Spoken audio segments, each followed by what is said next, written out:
ஒன்றும் இல்லை, அவ்வளோதான். சின்ன கேட்டுக்குது, ரொம்ப ஃபார்மாலிட்டியாக திரும்ப திரும்ப ஆர்டராக போயிட்டு இருக்க வேணாம். ஏதாவது கேள்வி இருந்தால் கேளுங்க, இல்லைன்னா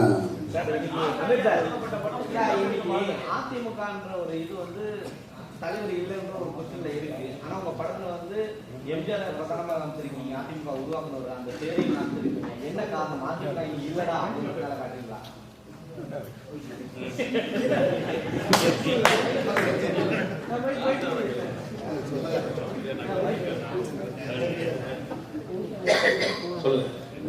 எம்ஜிஆர்னு ஒரு அதிமுக உருவாக்குனவர் காலகட்டத்துல அதிமுகன்ற ஒரு பேசி இல்ல, அது தலைவர் நிறைய பேர் சொல்லிட்டு இருக்காங்க. அதுக்கு திரும்ப உயிர் கொடுக்கறதுனால உயிர் தமிழ் கொண்டு வரீங்களா? அப்படிலாம் ஒண்ணு இல்லை, அதெல்லாம் இருக்கு. கட்சி இருக்கு, தலைவர்லாம் இருக்காங்க. இல்ல, நீங்க அந்த படத்துலயும் வந்து பாத்தீங்கன்னா முட்டி போட்டு வந்தவங்க முன்னாடி நான் வந்து மக்கள் ஓட்டு போட்டு வந்தவங்களான்னு வேற குத்தி காமிச்சிருக்கீங்க. டைரக்டாவே, மறைமுகமா கூட இல்ல. இபிஎஸ் நேரடியா தாக்கிருக்கீங்க. இன்னைக்கு முழு படம் பாருங்க பிரதர். நீங்க ட்ரெய்லர் டீசர் பார்த்துட்டு நீங்களா ஒரு கதையை கிரியேட் பண்றீங்க. முழு படம் பாருங்க, உங்களுக்கு அது புரியும். இல்ல, இன்னைக்கு முட்டி போட்டு வராங்கன்னா யார சொல்லுவாங்க? பிரச்சாரம் இப்ப முடிஞ்சிருக்கு, இப்ப எலெக்ஷன் முடிஞ்சிருக்கு. அதுல போட்டோவே காமிச்சு சொல்லிட்டு இருந்தாங்க, எப்படி வந்திருக்காரு பாருன்னு சொல்லிட்டு. சோ அதை கனெக்ட் பண்ணும் போது உங்க ட்ரைலர் கனெக்ட் ஆகுதுல்ல. நிறைய பேர் இருக்காங்க, நீங்க ஃபுட்டேஜ் போய் கூகுள்ல பாருங்க. நிறைய பேர் முட்டி போட்டுருக்காங்க, நிறைய பேர் காலில் விழுறாங்க. காலில் விழுவாத அரசியல்வாதி யாருங்க? என்ன சொன்னது தானே சொல்றேன். நேற்று கூட ஓட்டு போட்டு ஒருத்தர் முட்டி போட்டுருக்காரு.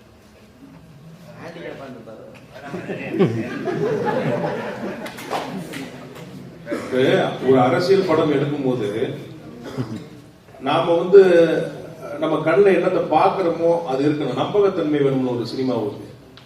இறங்கி நீங்க வீதியில போனீங்கன்னா டீ கடையில அங்க அங்க கட்சி ஆபீஸ்ல ஒரு 4 நாள் நிப்பாங்க பாருங்க. அப்படி ஆளுதான் இந்த படத்தை நீங்க பார்க்க போறீங்க. நம்பகத்தன்மை வேணும்ல. எங்கேயோ இருக்கிற அரசியல் வந்து நம்ம சொல்ல முடியாது. அது பாக்குறவங்க யாரும் அப்படி ஃபீல் பண்ண மாட்டாங்க. படம் ஜாலியா இருக்கும். இல்ல, சத்யராஜ் வந்து அமாவாசன் கிரியேட் பண்ணும் போது ஒட்டுமொத்த அரசியல்வாதியும் அதை பார்த்து என்ஜாய் பண்ணாங்க. அரசியல் இப்படிதான் இருந்ததுன்னு. அவங்க அரசியல் காமிக்கும் பொழுதே ஒரு கிரியேட் ஆகுது. ஆல்ரெடி அவர் மேல ஒரு இஷ்யூ ஓடிட்டு இருக்கு. அதை தாண்டி இந்த இதை காமிச்சதுக்கு அப்புறம் என்னடா இவங்களை காமிக்கிறது பதில் ஆப்போசிட் பார்ட்டியை காமிச்சிட்டு இருக்காங்களே அப்படின்றது வெளியே ஒரு டாக் போயிட்டு இருக்கு. தெரியல உங்களுக்கு? அந்த வசன படத்துல இப்ப இல்லை, அது சென்சார் செய்யப்பட்டது. நீங்க ஒரு வசனம் வந்தது, அது ஏன் அது யாரை குறிக்குதுன்னு கேக்குறீங்க. அப்படிலாம் இல்லை, எல்லாரையுமே பேசியிருந்தோம். ஒரு கட்டத்துல எனக்கு ஒரு வசனம் இருக்கு, நான் வந்து சில சட்டத்திட்டங்கள் போடுறது மாதிரி சொல்லுவேன். அதுல வந்து 60 வயதை கடந்தவர்கள் இளைஞர் அணியில் செயலாளராக இருக்க தடை அப்படின்னு சொல்லுவேன். அது ஒருத்தரை காயப்படுத்துது, ஒருத்தரை பாதிக்குது, அது ஒருத்தரை குறிக்குது அப்படின்னு வச்சுக்கலாம். அந்த வசனமும் இப்ப படத்துல இல்லை.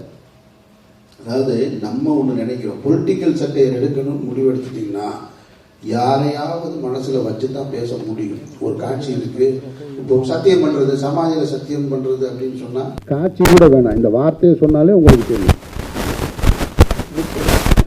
இதுக்கு காட்சி வேணுமா? சமாஜில சத்தியம் பண்றேன்னு சொன்னா, அது போல தியானம் பண்றது, சமாஜில போய் தியானம்னா இதுக்கு ஒரு காட்சி வேணுமா? இதெல்லாம் குறிக்கும். இது அதுதான் நம்ம அரசியல் நம்ம பார்த்துக்கிட்டே இருக்கிறது. அப்ப அதை போல ஒரு வசனம் வச்சா ஒருத்தர் நினைவுபடுத்தினா கண்டிப்பா நினைவுபடுத்தும். நினைவுபடுத்தணும், படுத்தினாதான் அது அரசியல் சட்டையர். நினைவுபடுத்தலைன்னா அப்புறம் என்ன இருக்கு?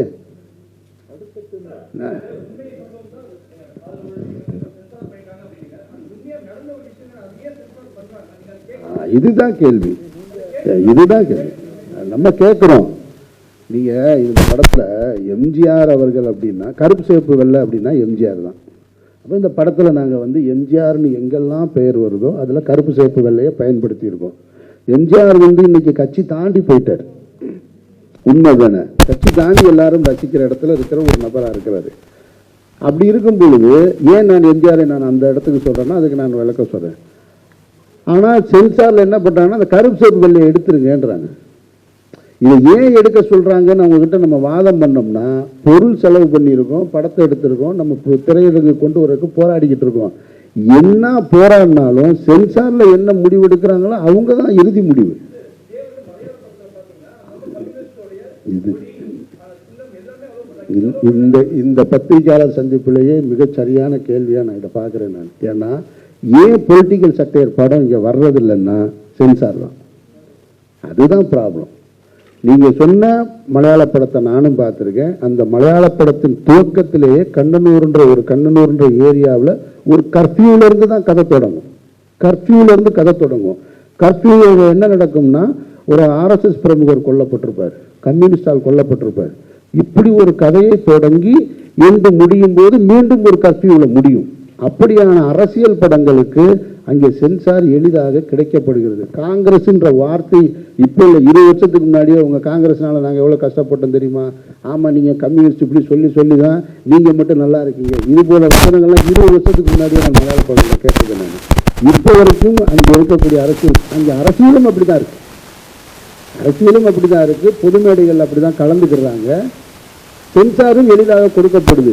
இங்கே மட்டும்தான் எதுவுமே சொல்லக்கூடாது. அப்போ இதை எதிர்த்து போராடக்கூடிய இடத்துல அமைப்பு இருக்கணுமே தவிர ஒரு தனிப்பட்ட படத்தை எடுத்து சண்டை போட முடியாது. அப்போ இங்கே என்ன சொல்கிறாங்கன்னா, கருப்பு சேப்புகளில் எம்ஜிஆர் கலரை எடுத்துருங்கன்றாங்க. கலரை எடுத்துட்டா எம்ஜிஆர் மாறிடுவாரா? நான் கேட்குறேன். எம்ஜிஆர்ன்றது அந்த முகம்தான். அப்போ எடுத்தாச்சு. அப்போ நீங்கள் சொல்கிறது மாதிரி இந்த வசனங்களை எல்லாம் நீக்க சொல்கிறாங்க. இல்லை ஒருத்தவங்களை காயப்படுத்துது அப்படின்ட்டாங்க. சரி, ஓகே, எடுத்துருங்க. எதுக்கு போட்டு மல்லு கட்டிக்கிட்டு நம்ம அதை தாண்டிய ஒரு விஷயம் எங்கேயோ ஒன்று நமக்கு பக்கத்தில் இருக்குல்ல அப்படின்னு காம்ப்ரமைஸ் தான் பண்ணுறோம். முழுமையாக அரசியல் சட்டையற்படுத்த எடுக்க முடியாததுக்கு காரணம் சென்சார் போர்டுன்றதை நீங்கள் விளங்கிக்கணும். நான் குற்றமாக சொல்லலை, அவர்கள் அதை புரிஞ்சுக்கணும். அவர்களால் எடுக்க முடியல. இதெல்லாம் நீங்கள் அவங்க இது நான் மௌனம் பேசி சொன்னது தான் இப்பவும் சொல்கிறேன். வெண்ணெய்ன்ற வார்த்தையை வெட்ட சொன்னாங்க. அது தாண்டின வார்த்தைகள்லாம் வேறு படத்தில் வந்துருக்கு. அப்போ ஒவ்வொரு காலகட்டத்தில் சென்சார் அதிகாரிகள் இருக்கிறவங்க அவங்களுடைய மனநிலையெல்லாம் சேர்ந்து தான் பிரதிபலிக்கும்.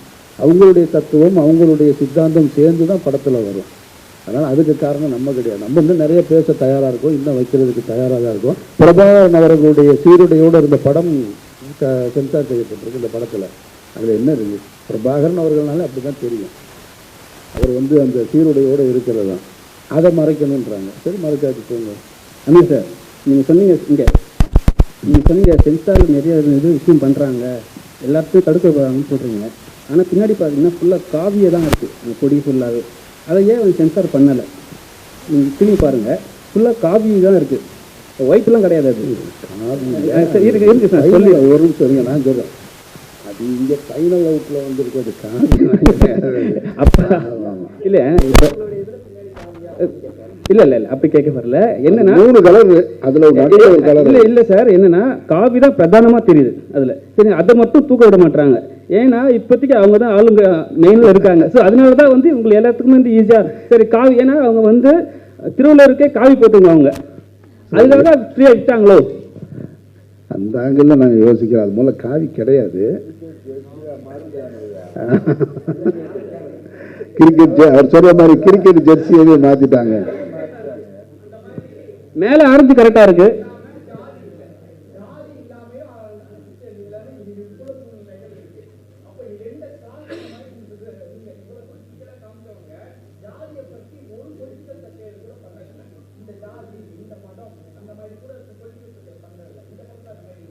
இல்லை அப்படிலாம் பண்ண முடியாது. ஜாதியை வச்செல்லாம் முதல்ல நம்ம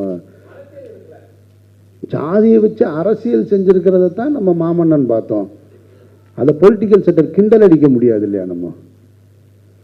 நான் உங்களுக்கு புரிஞ்சுக்கிறதுக்காக சொல்றேன், புரிஞ்சுக்கிறதுக்காக. இது யாரையும் காயப்படுத்துறதுக்குல. நீங்க கேட்டதை இப்போ ஒரு வசனம் இருக்கு. இவர் ஒரு காவல்துறை அதிகாரியா இருக்காரு. ரொம்ப நான் ஒரு பொறுப்புல இருக்கேன், உயர் பொறுப்புல இருக்கேன். இவரை நான் கேவலப்படுத்தணும்னா எப்படி என்ன கோட்டாவில் வந்தியா அப்படின்னு கேட்டால் நீங்கள் கேட்டது அதுதான். புரியுதா உங்களுக்கு? நீ என்ன கோட்டாவில் வந்தவனா அப்படின்னு கேட்டால் இல்லை நான் மேரிட்டுன்னு சொல்கிறாருன்னு வச்சுக்கோங்க. அதுதான் நீங்கள் கேட்குற ஜாதிய அரசியல் இருக்குது. அப்படி நம்ம போய் அந்த மாதிரிலாம் இந்த படத்தில் எதுவுமே இல்லை. அப்படி பண்ணவும் முடியாது. ஏன்னா ஒரு பராசக்தி வந்தது போல உள்ள காலகட்டம் இப்போ இல்லை. அன்றைக்கு இருந்த விமர்சனங்கள் அதையெல்லாம் சென்சார் செய்யப்பட்டு தணிக்கை செய்யப்பட்டு பொதுவெளிக்கு வந்தது. இன்னைக்கு யாரையாவது ஒரு பெயர் எங்கேயோ ஒரு படத்தில் வந்ததுன்னு நினைக்கிறேன் நான். எந்த படம் எனக்கு நினைவில்லை. ராக்கெட் ராஜான்ற ஒரு பேர் ஒருத்தர் வச்சிருந்தாரு. உடனே ஒருத்தர் அவர் எங்க கட்சியோட தலைவரை சொல்றாங்க, சிறுத்தையா எங்க தலைவர் வச்சிருக்காங்கன்னு சொல்லி அதுக்கு தடை கேட்டாங்க. இப்படி எங்கேயோ ஒண்ணு வக்கீல் ஒரு இடத்துல நின்று ஒரு இடத்துல ஏதோ தவறு செய்யறாருன்னா உடனே வக்கீல்கள் சங்கம் அந்த படத்துக்கு தடை கேட்கிறாங்க. ரொம்ப மாறிடுச்சு. இப்ப முன்ன மாதிரி இல்லை. தமிழ்நாட்டில் மட்டும்தான் இந்த பிரச்சனை. ஹிந்தியில இதெல்லாம் இல்லை. ஹிந்தியில இதெல்லாம் தாண்டி வேற வேற படங்கள் வந்துகிட்டு இருக்கு. மலையாளத்தில் வந்துகிட்டு இருக்கு. தமிழ்நாடு மட்டும் ஏன் இப்படி இதில் சிக்கி சின்ன பின்னமாக போயிருக்குன்னு இப்போ வரைக்கும் யாருனாலும் விட கண்டுபிடிக்க முடியல. இதை தீர்ப்பதற்கான முயற்சியில் தமிழ் சினிமாவை சார்ந்தவர்களும் இல்லைன்றதை மறுக்க முடியாத உண்மை. அதான் சார். சார் இப்போ படம் பண்ணியிருக்கீங்க, தொடர்ச்சியாக உயிர் தமிழுக்கு மட்டுமே டோட்டலாக அவ்வளோ ப்ரொமோஷன் பண்ணியிருக்கீங்க. அடிக்கடி 2 நாளைக்கு ஒரு வாட்டி ப்ரெஸ் மீட்டு சீமனன் பார்க்குறாரு. என்ன காரணம்? தேட்டர் உங்களுக்கு கிடைக்கலையா? என்ன உயிர் தமிழுக்கு தமிழ்னாவே பிரச்சனை, அதுக்காக உங்கள் பிரச்சனை கொடுத்துனே இருக்காங்களா? அதெல்லாம் ஒரு பிரச்சனை இல்லை. அதை தான் நான் சொன்னேன். நான் போன ப்ரெஸ் மீட்டில் நான் சொன்னேன், ஒரு தயாரிப்பாளர் பின்னாடி இருந்து நிறைய சங்கடங்களை கொடுத்துட்டாரு. கடைசி வரைக்கும் சொல்ல மாட்டீங்க ஒரு பேரை. இப்போ சொல்கிறேன். வேணாம்மா, வேணாம் வேணாம் வேணாம் வேணாம் வேணாம் வேணாம், கடந்து போயிடுவோம். நம்ம இன்னொரு ப்ரெஸ் மீட்டில் நம்ம டீட்டெயிலாக நம்ம சொல்லலாம்.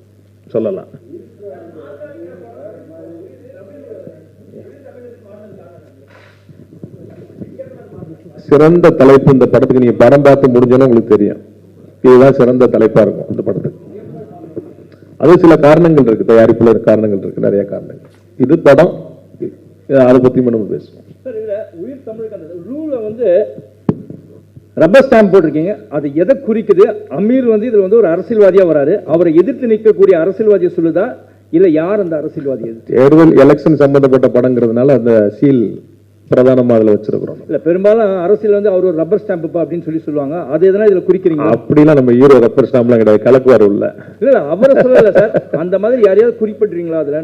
இல்ல, ஒரு தேர்தல் படம் அப்படிங்கிறதுனால அந்த ரப்பர் ஸ்டாம்ப் நம்ம ஒரு பிரதானமா இருக்கு. தேர்தல் ஒன்று படத்துல 2 தேர்தல்கள் இருக்கு படத்துல, பாருங்க.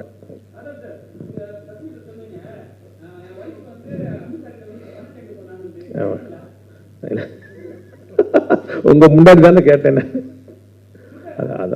உண்மை இல்லை, நான் சொல்றேன். யதார்த்தத்தை என்னன்னா யோசிச்சு பேசல. நான் யதார்த்தம் என் மனசு என்ன பட்டுச்சோ நான் அதை அதுதான் டக்குன்னு போய் உங்களை சேர்ந்துருச்சு. அது அதனால அதை தவிர்த்துடலாம். அதுக்கு தான் இந்த பிரஸ் மீட். படம் கடந்த ஆண்டு பொங்கல் அப்போ ஒரு வாழ்த்து செய்தி வருது போஸ்டரோட. அதுல இது தமிழகம் இல்ல தமிழ்நாடு அப்படின்னு சொல்லின்ற வசனத்தோட வந்திருக்கும். அதே காலகட்டத்தில் தான் ஆளுநர் தமிழ்நாடு சர்ச்சையும் வந்திருந்தது. அது இந்த வசனங்கள்லாம் படத்துல இருக்குதா? இது ஆளுநருக்காகவே அது இந்த போஸ்டர் உருவாக்கப்பட்டதா?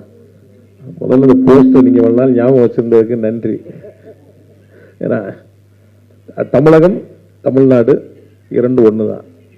புழக்கத்தில் இருக்கிற ஒரு வார்த்தை, தேவையில்லாத ஒரு சர்ச்சை வந்தது. நம்ம தரப்புல அதுக்கு ஒரு பதில் கொடுத்தோம்.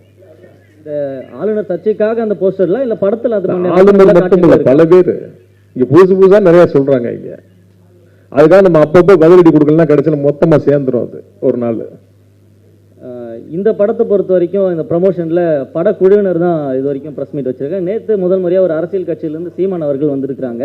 ஏன் மற்ற கட்சி தலைவர்கள் அழைக்கல? காரணம் என்ன? உயிர் தமிழுக்கு அப்படின்னும் போது இப்போ பிரபாகரன் அவர்களும் இருக்கிறாங்க. இப்போ நாம் தமிழ் சப்போர்ட்ல மட்டும்தான் இந்த படம் போகுது அப்படின்ற ஒரு கேள்வியும் வருது இல்ல? நான் அண்ணாமலையும் கூப்பிட்டுருக்கேன் படம் பார்க்கறதுக்கு. அவருக்கு வேண்டிய ஒரு நண்பருக்கு அடிச்சிருக்கேன், இந்த ஈவினிங் கூப்பிடுறேன்னு இருக்கிறாரு. எல்லா தலைவர்களுக்கும் காட்டுறதுக்கு தயாரா இருக்கிறேன். யாரெல்லாம் பிரியா இருக்காங்களோ பார்ப்பாங்க. அண்ணன் நமக்கு கொஞ்சம் ஸ்பெஷல்.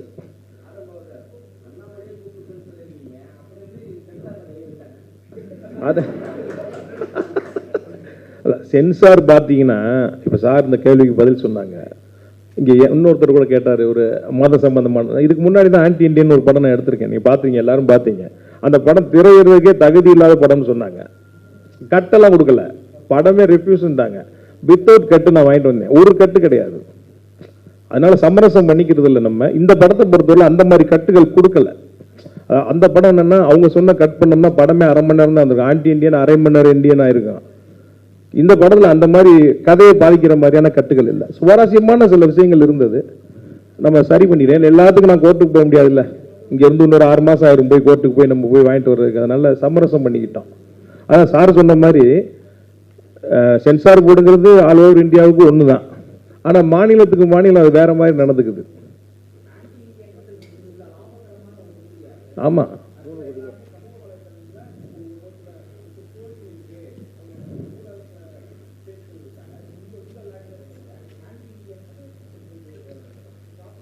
ப்ராஃபிட்டான படம், வெற்றி படம். அது அவர் மேல இருக்கிற விமர்சனத்தினால சொல்லுவாங்க.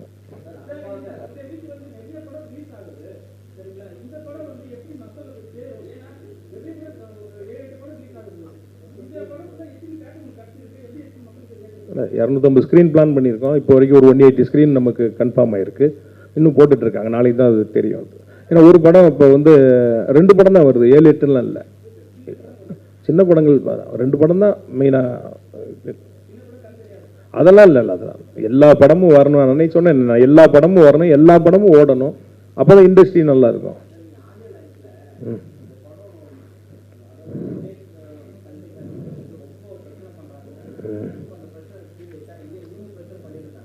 பிரச்சனை பண்ணிக்கிட்டு தான் இருக்காங்க.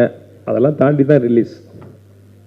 இந்த ரிலீஸுங்கிறது ஒரு துணிச்சலான முயற்சி தான்.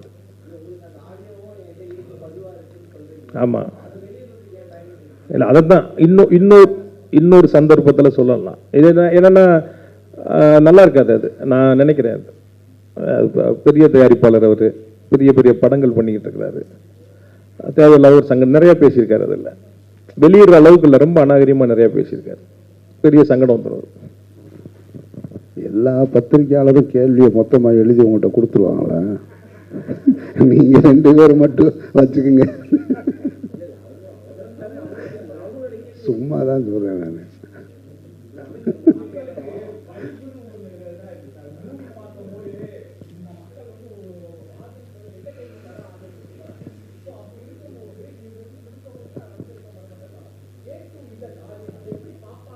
இல்லை என்டர்டெயின்மெண்ட் இருக்குது. இது வெறும் அரசியல் படம் கிடையாது, பொழுதுபோக்கு இருக்குது. அண்ணாச்சி பண்ணுற காமெடி இருக்குது, கஞ்சா கருப்பு பண்ணுற காமெடி இருக்குது, 2 பாடல் காட்சி இருக்குது, 2 சண்டை காட்சி இருக்குது. அதனால் இது ஒரு பொழுதுபோக்கு படம் தான். அது அரசியல் சட்டையில் ஒரு ட்ரை பண்ணியிருக்கு. ஒர்க் அவுட் ஆகுதா இல்லையான்னு நாளைக்கு நீங்கள் பார்த்துட்டு சொல்லுங்கள்.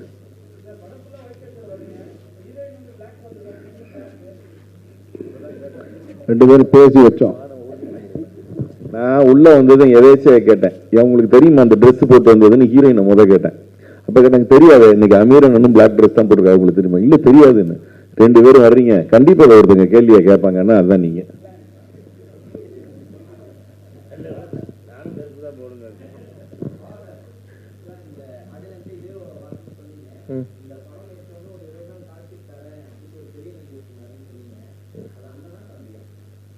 நீங்க நினைக்கிற அண்ணனும் இல்ல தம்பியும் இல்ல. நீங்க சுத்தி சுத்தி எங்க வர்றீங்கன்னு எனக்கு நல்லா தெரியுது. எனக்கு நான் இன்னொரு பிரஸ் மீட்ல சொல்றேன். நான் ரிலீஸ்க்கு அப்புறம் கண்டிப்பா நான் சொல்றேன். நான்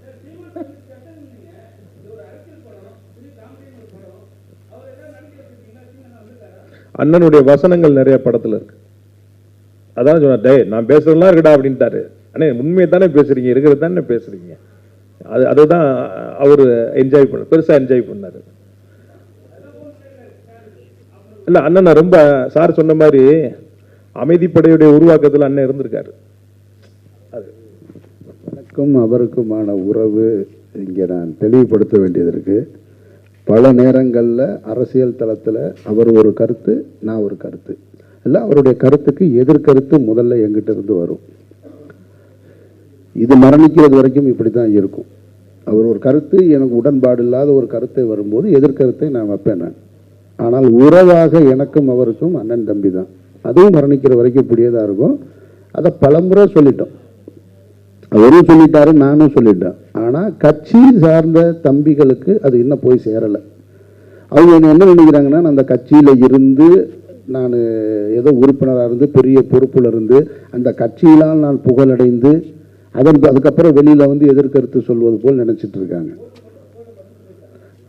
அதாவது ஒரு முறை நான் போடலைங்க, 4 தடவை போட்டிருக்கேன்.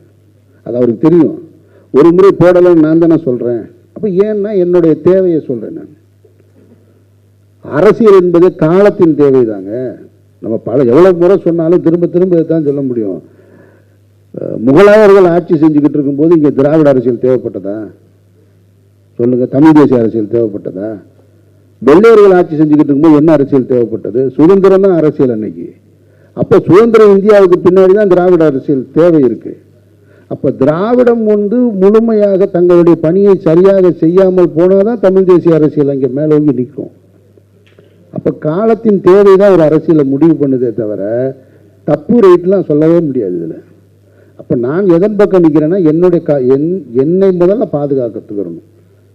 நான் என்னத்தானே அரசியலை பேச முடியும். என்னையே பாதுகாக்க முடியாத அரசியல் எதுக்கு அரசியல்? அந்த இடத்துல சின்ன சின்ன முரண் வரும், அவ்வளோதானே தவிர அவருக்கு எப்பவும் நான் ஸ்பெஷல் தான், எனக்கு அவர் ஸ்பெஷல் தான், அதில் ஒரு மாற்று கருத்து இல்லை. சீரியஸாகவே பேசுறீங்க, ஜாலியாக வந்து பேசுங்கப்பா. நீங்கள் பாட்டில் சீரியஸாக பேசுறீங்க, அவரு சீரியஸாக பதில் சொல்லிக்கிட்டு இருக்காரு. பாருங்க, அதோட நான் ஒன்று சொல்றேன் கேளுங்க. ஆமா, நானும் அவனு ஒரு நாள் ரூம்ல இருங்க, நான் ஒரு விஷயம் சொல்றேன் கேளுங்க. ஒரு நாள் நானும் அவனும் பொடி ரூம்ல படுத்திருந்தோம். அப்ப சொல்லிட்டு இருக்கும்போது, தலைவா நம்ம மட்டும் இந்த பணம் எடுக்கலன்னா இதுக்கு செலவழிச்ச பணத்தை ரூம் பூரா அடிக்க அது மேல படுத்திருக்கலாம்ல தலைவா அப்படின்னு சொன்னாப்ல. ஆமா நண்பா, நம்ம அதையே பண்ணிருக்கலாம் போல இருக்கு இவ்வளவு கேள்வி கேட்டாங்கன்னா. எதுக்கு இதை சொல்றேன்னா, அவ்வளவு பிரம்மாண்டம் இருக்கு படத்துக்குள்ள. ஒவ்வொரு ஃப்ரேமும் செலவு பண்றதுக்கு ஒரு நாள்லாம் ஒரு ஷூட்டிங்கு 2 பக்கமும் கிட்டத்தட்ட ஒரு 2000 பேர் ஜூனியர் ஆர்டிஸ்ட் ஆட்டம் எல்லாம் வச்சிருந்து, அன்னைக்கு எங்களுக்கு ஷூட்டிங் பெர்மிஷன்ல ஒரு பிரச்சனை, டோட்டலா ஷூட் பண்ணவே முடியல. சாயங்காலம் 2 போர்டுக்கு மட்டும் க்ளோஸ் அப் எடுத்துட்டு அன்னைக்கு பேக்கப். இது மாதிரி 2-3 நாள் நடந்தது. நான் இப்ப போய் நமக்கு வைத்தறிச்சாங்க, ஏன்னா நான் அவனு அதெல்லாம் கஷ்டப்பட்டு சுத்தி இருக்கேன்னு எங்களுக்கு தெரியும். கஷ்டப்பட்டுன்னா சினிமாக்குன்னு வந்துட்டா எவ்வளவு பெரிய குடிச்சோம் கஷ்டப்பட்டுதான் ஆகணும். அந்த கஷ்டங்களை 2 பேருமே அனுபவிச்சிருக்கோம். அப்ப நான் சொல்றேன், இவ்வளவு செலவாயிட்டு இருக்கு, இவ்வளவு இதாயிட்டு இருக்கு, கொஞ்சம் கூட பயப்படாம நீ பாட்டு இப்படி செலவு பண்றா, ஏதாவது கொஞ்சம் என்னன்னு கரெக்டா பாரு, பெர்மிஷன் கிடைக்குங்க முன்னால பார்க்கணும். நான் மன்னத்துல ஏதாவது நான் நம்புறோம், சொல்றோம், கிடைக்கல, என்ன பண்ண முடியும்? சரி விடுங்க. அதுக்காக படத்தோட குவாலிட்டியை வந்து நம்ம வந்து காம்ப்ரமைஸ் பண்ண முடியாதுல்ல. அப்படி ஒரு தைரியமான ப்ரொடியூசர் முதல்ல வந்து நல்லா இருந்தாப்லன்னா தமிழ் சினிமா நல்லா இருக்கும். அடுத்தடுத்து படங்க பண்ணுவாங்க. இந்த படம் ஓடுறது வந்து இந்த படத்தோட போறதில்ல. ஒரு தைரியமான ப்ரொடியூசர் இண்டஸ்ட்ரிக்கு அப்படி ஒரு டேரக்டர், அவன் கிரியேட்டர் எவ்வளவு பெரிய கிரியேட்டருங்கிறது எனக்கு தெரியும். அப்ப எல்லாருக்கும் யாருக்கு தெரியுதோ இல்லையோ அவனோட அத்தனை கதையும் எனக்கு தெரியும். அவன் எவ்வளவு கிரியேட்டிவிட்டி ஆனாலு அப்படிங்கிறது எனக்கு தெரியும். அந்த கிரியேட்டிவிட்டிக்கு நானெல்லாம் வந்து சமயத்தில் கிடைச்ச சரி காம்ப்ரமைசிங் ஆகாது சில விஷயம் பண்ணுவான், அவன் காம்ப்ரமைஸ் ஆக மாட்டான். ஏன்னா நான் அவன் தான் கோடாட்டு அந்த படத்தோட பிரம்மாண்டத்துக்கு அவன் ஒரு காரணம். நிறைய வந்து செலவு நடக்கல, டே செலவு எழுத்து வைக்க கூட தலைவா பண்ணாதான் இந்த ரிச்னஸ் இருக்கும். நீங்க சொல்லுங்க அப்படி இல்லை, அப்படி வந்து ஒர்க் பண்ற படத்துலயும் அந்த மாதிரி பிரம்மாண்டம் காட்டணும்னு நினைக்கிறாரு. இன்னைக்கு வந்து அவரோட படத்துலயும் ஒவ்வொரு இடத்துலயும் வந்து படத்தோட ஒவ்வொரு சீன்லயும் பாத்தீங்கன்னா குறைஞ்ச ஒரு அரசியல் படமே எவ்வளவு பேர் இருக்கணும், ஒரு 500 பேர் 1000 பேர் இருக்கணும். டேரக்டர் ஒவ்வொரு இடத்துலயும் வந்து ஒரு டேரக்டரா காம்ப்ரமைஸ் ஆகாம அவ்வளவு பேரையும் போட்டு எடுக்கணும். அங்க தயாரிப்பாளரும் இருக்கணும், டேரக்டராகவும் இருக்கணும். ரெண்டையும் வந்து காம்ப்ரமைஸ் பண்ணாம இந்த படத்துல ஒர்க் பண்ணிருக்காங்க. அந்த படத்தோட எல்லா பிரம்மாண்டத்தையும் தாண்டி படத்தோட விஷுவலைசிங்ல காமெடி படம் இது, அவ்வளவுதான். செம்மையா ஒர்க் அவுட் ஆயிருக்கும். வெறும் அரசியல்ல மட்டுமே சொல்லிட்டு இருக்கு. அரசியல் வந்து மேம்புகோ பூசப்பட்ட ஒரு சாயம் தானே தவிர அதுக்குள்ள ஒரு செம்ம லவ் இருக்கு. அந்த லவ்வை பேஸ் பண்ண அரசியல் தான் அது. வந்து நீங்க படத்தோட விஷுவல் பாத்தீங்கன்னா தெரியும், என்ஜாயபிளான ஒரு படம். ரைட்.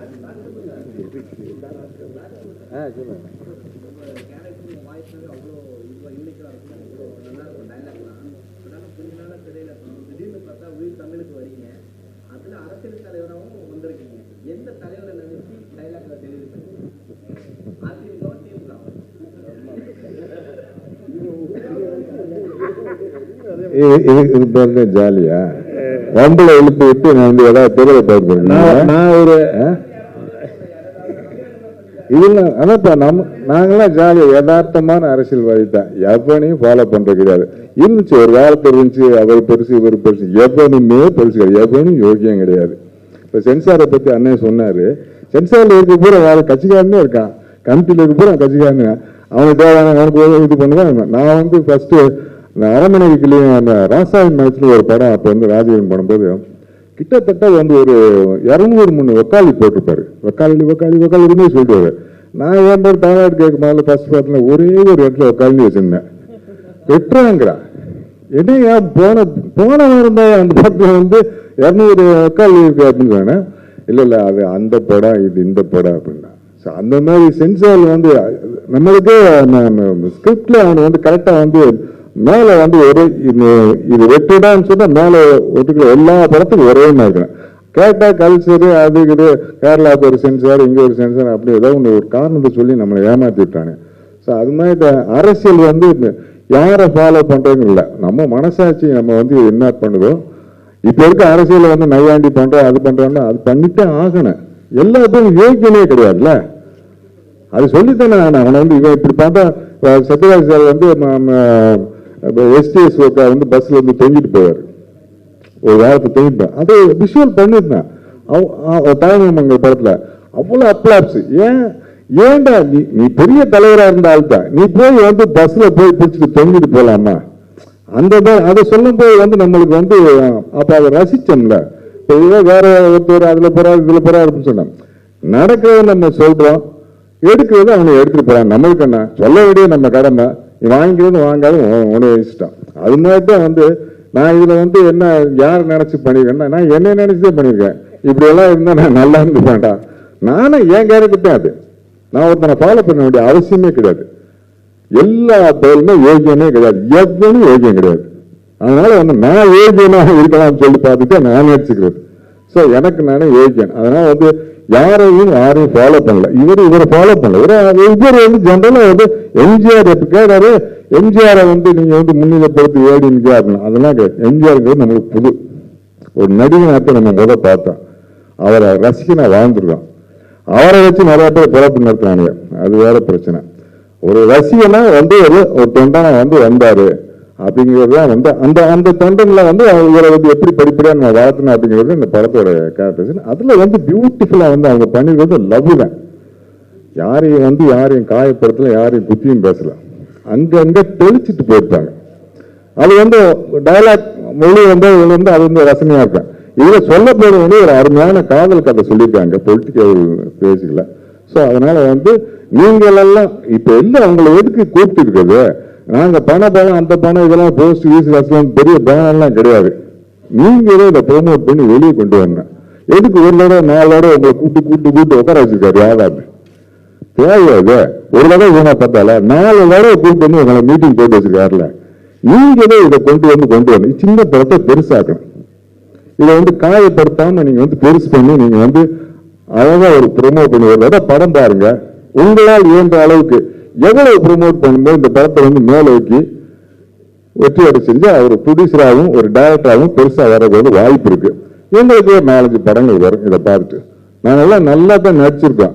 நீங்க பாருங்க, என்ஜாய் பண்ணுவீங்க. நன்றி.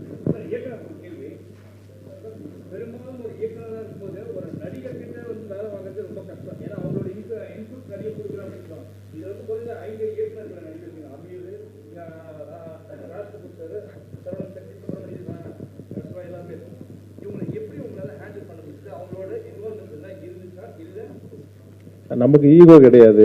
ரெண்டாவது, இந்த படத்தில் இருக்கிற நடிகர்கள் பூரா புத்திசாலி நடிகர்கள், புத்திசாலி இயக்குநர்கள். படம் நல்லா இருக்கணும்னா அந்த இன்புட்ஸ் நம்ம எடுத்துக்கணும். இல்லை, அது எங்கள்கிட்ட இருந்தது. ராஜ்கபூர் சார் பாருங்க, இவ்வளவு நேரமா 2 நடிகராக உட்காந்துருந்தாங்க. அவங்க 2 பேரும் நம்ம நடிகர் இந்த படத்தை நடிச்சிருக்கோம்ட்டு அப்படியே டாப்புக்கு அவங்க 2 டேரக்டர் வெளியே வராங்க பாருங்க டக்குன்னு. அதான் அந்த டைரக்டர் வெளியே வந்தோன்னு இது எவ்வளவு ஆரோக்கியமா இருக்கு பாருங்க. முதல்ல அப்படி நடிகரா பேசும்போது அப்படியே என்ன அப்படி யோசிச்சுட்டே இருக்காங்க. உள்ள தப்புன்னு வெளியே வந்தாங்க பாத்தீங்களா 2 பேரும்.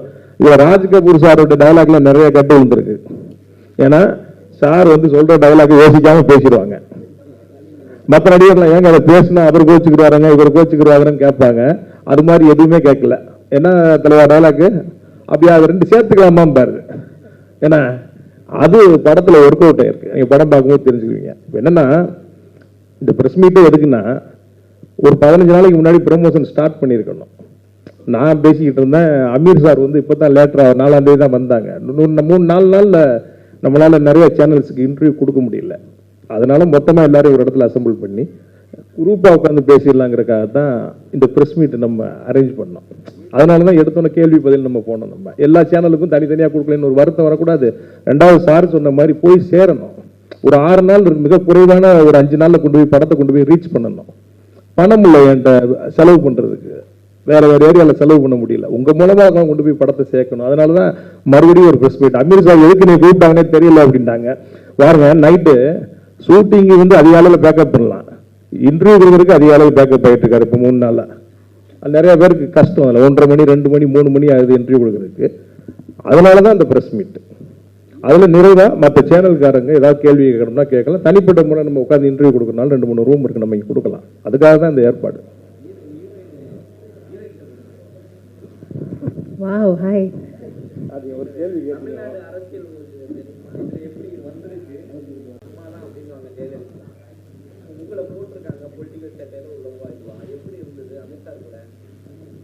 First of all, thank you. எனக்கு பொலிட்டிக்ஸில் இன்ட்ரெஸ்ட் இல்லை ரியல் லைஃப்பில். நீங்கள் சொன்ன மாதிரி வேர்ல்ட் ஃபேமஸாக ஒரு ஃபீமேல் பொலிட்டிஷியன் தான் இங்கே சென்னையிலேருந்து தமிழ்நாடு நமக்கு ஒரு இமேஜ் இருக்குது.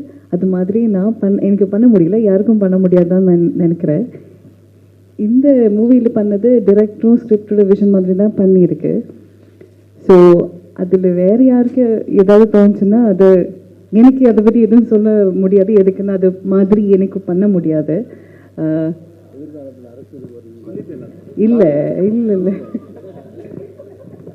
காலையில் நாங்கள் ஒரு எஃப்எம்முக்கு போயிருந்தோம், அலை எஃப்எம்முக்கு. அப்போ வந்து இந்த நாங்கள் போஸ்டர் ப்ரொமோஷன்லாம் பார்த்தோம், ஜீப்பில் இருந்து ஓட்டெலாம் கேட்குறீங்க. உங்களை பார்க்கும்போது ஒரு தலைவி ஞாபகம் வருது எங்களுக்கு, அரசியல் மேடைகள் உங்களை பார்க்கலாமான்ட்டு. ஆமாம், பதறிட்டாங்க. நம்பிக்கை. அப்போ நான் சொன்னேன், நான் சந்து புந்தெல்லாம் போய் ஓட்டு கேட்டிருக்காங்க. தேனியில் போனீங்கன்னா இப்போ உங்களை தெரியும், நின்றா ஜெயிச்சிருவாங்க எம்எல்ஏக்கு. அவ்வளோ தூரம் எல்லா சந்து புந்தெல்லாம் கூட்டிகிட்டு போயிருக்கோம் ஓட்டு கேட்டு. இந்த படம் வந்து அதான் நான் ஏற்கனவே சொன்ன மாதிரி ஒரு ஸ்பேஸ், ஈக்குவல் ஸ்பேஸ் இருக்குது அமீர் சாரோட. அவங்களுக்கு இவங்க விடலைன்னாலும் வேணாம்னாலும் கூப்பிடுவாங்க. அவங்களுக்கு கூட்டிகிட்டு போனால் 10 ஓட்டு வாங்கலாங்கிறது அரசியல்வாதிக்கு தோணும்ல, காலம்தான் அது பதில் சொல்லும். இந்த மூவியில் என்னோட கேரக்டர் ஆக்சுவலி பை எஜுகேஷன் ஒரு அனிமல் டாக்டர், வெட்டனரியன். ஸோ நான் லைஃப்லேயே அது பண்ண மாட்டேன். எதுக்குன்னா I already finish my studies. So அது மாதிரி ஒரு மூவிஸ்லும் டிஃப்ரெண்டான கேரக்டர்ஸ் பண்ணும்போது இருங்க, நான் சொல்கிறேன், நம்பாதீங்க. உங்களுக்கு தெரியும், இதே மாதிரி இதுக்கு முன்னாடி நம்ம தமிழ் சினிமாவில் நடித்த நடிகைகள் பிரபலமானவங்கள கேட்டிருப்பீங்க, அரசியலுக்கு வர்றீங்களான்னு. வரமாட்டேன்னு சொல்லிட்டு கடைசியில் போய் சேர்ந்துருப்பாங்கல்ல. அந்த வரிசையில் வரக்கூடாதுன்னு இருக்கா? அந்த வரிசையில் வருவாங்கன்னு நான் நம்புகிறேன். அவங்க ஆசைக்கு வரமாட்டேன்னு இப்போ சொல்லிட்டு இருக்காங்க. எனக்கு ஆக்சுவலி ஓட்டர்ஸ் ஐடி இல்லை, இந்தியன் சிட்டிசன் தான். இது வரைக்கும் ஓட்டர்ஸ் ஐடி எடுக்கல. நான் இதுவரையும் லைஃப்பில் ஓட் பண்ணல. ஓகேவா? ரொம்ப நல்ல விஷயம். ஆமா, உங்க தேச பக்தி வெளியே தெரியுது. ஆமா, நான் மீடியா எல்லாருக்கிட்ட தான் கேட்டுட்டு இருக்கேன் ஓட் பண்ணுங்கன்னு. அதுதான் ஆக்டிங் இல்லையா? எனக்கு அதுதான் ரொம்ப பிடிக்கும். ஸோ அது உங்களுக்கு எல்லாருக்கும் நான் இனியும் மூவிஸ் பண்ணோன்னு இல்லையா, நான் அது பண்ணிட்டோம். தேங்க்யூ. என்னங்க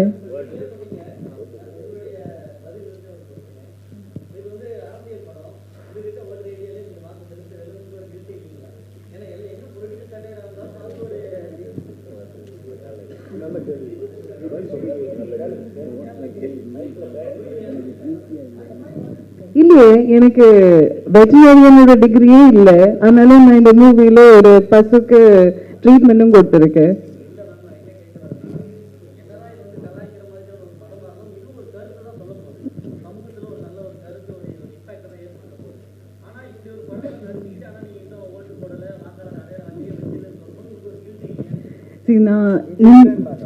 நான் இந்தியன் சிட்டிசன், அதனால யூஎஸ்ல தான் வளர்ந்துருக்கேன். அதனால தான் எனக்கு ஓட்டர்ஸ் ஐடி இல்லை. நீங்க நான் ஃபர்ஸ்ட் சொன்ன பதில் மட்டும் எடுத்துட்டு கட் பண்ணி வேற ஹெட்லைன் போட்டு போடாதீங்க.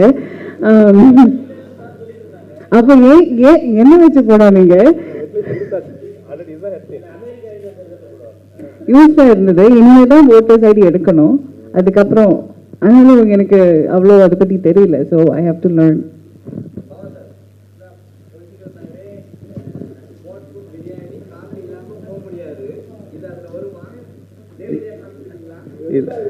எல்லாமே இருக்கு, தேர்தல் சம்பந்தமான அனைத்தும் இருக்கு.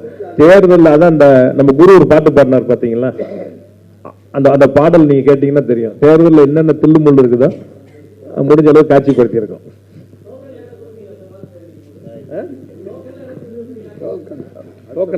டோக்கன்ல டைரக்டா பேமெண்டே கொடுத்துருவோம் பண்ண. இது நல்லா வந்தது. நீங்க நாளைக்கு படம் பாருங்க, குறைகள் இருக்கும், குறைகள் இல்லாமல் சினிமா இல்லை. அது இது மாதிரியான ஒரு என்டர்டெயின்மெண்ட் கமர்ஷியல் மூவியில் கண்டிப்பாக அங்கங்கே இருக்கும். அந்த குறைகளை எல்லாம் மறந்துட்டு, எதுக்கு நான் சொல்கிறேன்னா, நான் என் படத்துக்கு இப்படி நான் கேட்டது கிடையாது. எந்த படத்துக்கும் நான் தயாரிப்புலையோ அல்லது என்னுடைய இயக்கத்தில் வர்ற படங்களை நீங்கள் பார்த்துட்டு நல்லா பண்ணுங்கன்னு. இந்த படத்துக்கு அவர் போட்ட காசில் வந்து ₹1 கூட இப்போ வரைக்கும் வரலை. முழுக்க ஓன் ரிஸ்கில் தான் அந்த படம் ரிலீஸ் பண்ணுறது. அவர் அதுக்காக தான் மீண்டும் மீண்டும் இதை திரும்ப சந்திச்சிட்டு இருக்காரு. போட்ட காசு வந்துச்சு, இல்லை போட்டதில் பாதியாவது வந்துச்சுன்னா கூட படத்தோட பார்ட் 2 எடுப்பாங்க. அப்போ பொலிட்டிக்கல் சட்டையை இன்னும் கூடுதலாக வச்சு அப்போ இன்னும் நிறைய என்னச்சு ஆமாம், அதனால அதை இது இது இப்படின்னு தாண்டிட்டாலே அவர் ரிலீவ் ஆயிடுவார். அதுக்காகத்தான் நானும் என்னுடைய இவ்வளவு சிக்கலான காலகட்டத்தில் குறைவான நேரத்தில் ராத்திரி 1:30 மணி வரை 2 மணி வரைக்கும் திரும்ப திரும்ப திரும்ப இந்த படத்தை பற்றி பேசிக்கிட்டே இருக்கேன். ஏன்னா பணம் போட்டவருக்கு பணம் வரணும். நான் நல்லா நடிச்சிருக்கேன் அப்படின்னு எனக்கு பேர் வர்றதுலையோ கதாநாயகி இன்னொரு படம் கிடைக்கிறதுலையோ இல்லை. எந்த படமாக இருந்தாலும் பணம் போட்டவங்களுக்கு குறைந்தபட்சம் முதலீடாவது திரும்பி வரணும். அப்போ தான் அடுத்தடுத்த கலைஞர்கள் வாழ முடியும். இதுபோல் பத்திரிகையாளர் சந்திப்பை நடத்த முடியும். அந்த அடிப்படையில் தான் உங்ககிட்ட கேட்டிருக்கோம். முடிஞ்ச அளவுக்கு உதவி செய்யுங்க. ரொம்ப நீங்கள் போகும்போது சுப்ரீம் கோர்ட் ஜட்ஜு மாதிரி தேட்டருக்குள்ளே போயிடாதீங்க. ஒரு ரசிகனாக போங்க. இது என்னுடைய தாழ்மையான வேண்டுகோள். நன்றி.